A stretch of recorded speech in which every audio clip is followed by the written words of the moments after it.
Penemuan sesosok mayat perempuan mengambang di Waduk Wadas Lintang, Dusun Bersole, Desa Sumberjo, Kecamatan Wadas Lintang, pada Selasa 25 Juni pagi, mengungkap kisah tragis pembunuhan.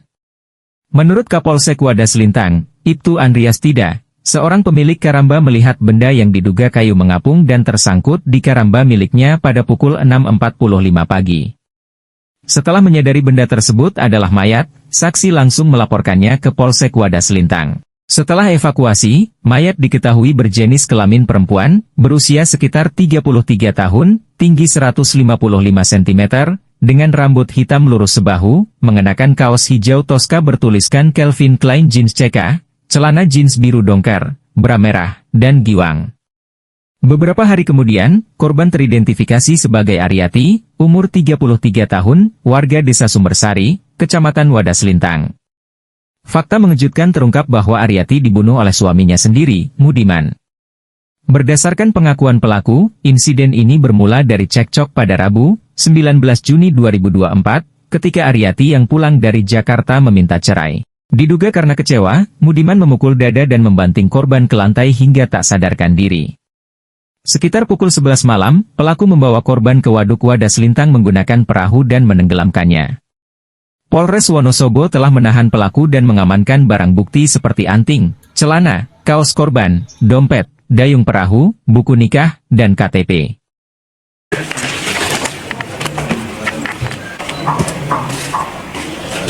Pelaku diancam dengan pasal 338 KUHP tentang pembunuhan dengan ancaman hukuman maksimal 15 tahun penjara.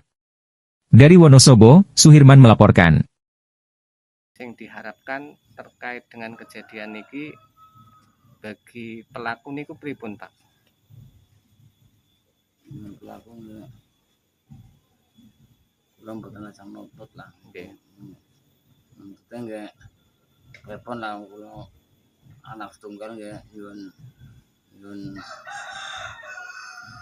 hukum lah itu. Minta dihukum. Jadi anak satu-satunya ya, Pak? Anak satu-satunya.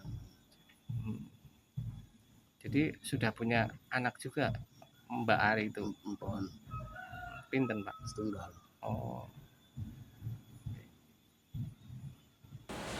Peristiwa ini terjadi berawal dari ketika korban ini pulang ke rumahnya bertemu dengan suami sahnya, dan saat itu korban melakukan dialog atau ngobrol dengan suaminya, menyatakan niatan dirinya meminta cerai.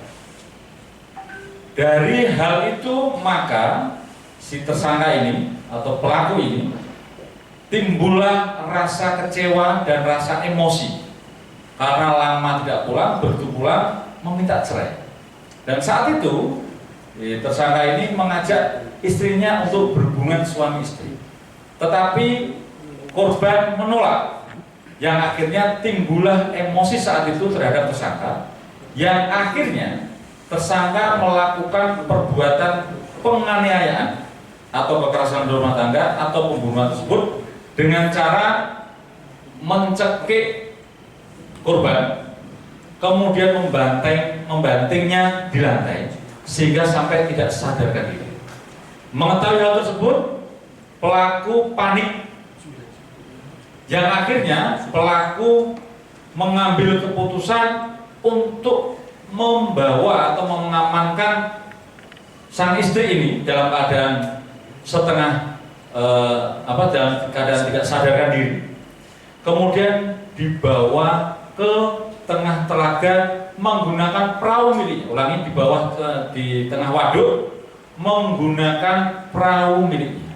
Itu terjadi sekitar pukul 23.00 jam 11 malam. Durasi waktu korban datang ke rumah itu adalah sekitaran jam 8 malam. Kemudian terjadi cekcok, kemudian sampailah dia membuang tubuh korban ini di tengah waduk itu jam 11 malam, ada jam 23.00. Dari rangkaian kronologi tersebut, ketika kami lakukan upaya penangkapan terhadap pelaku mengakui perbuatannya.